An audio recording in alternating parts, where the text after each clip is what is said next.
Ljudi, purica na plaži.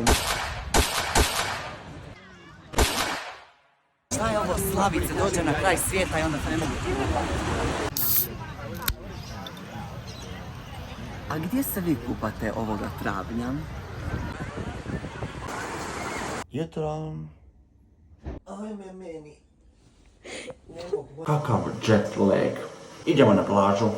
Kako su im čiste ove podzemne, ljudi moji, pa ova zemlja predivno.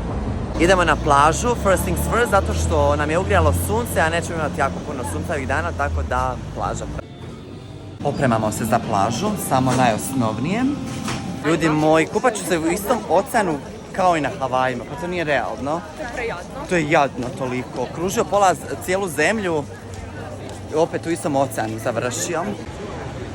Bili smo na toj Manly Beach, ona je jedna od najpoznatijih plaža u Australiji, ali je trenutno zatvorena jer su jake struje, pa se ljudi tu sunčaju, mislim, lijepo je.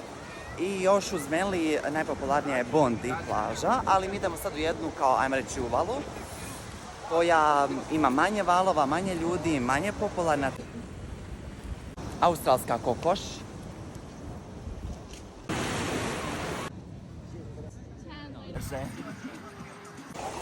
Došli smo na Shelly Beach, ali i s razlogom zovu tu plažu Shelly, odnosno, kako bi to preveli? Školjčana. Znači, plaža je puna školjki.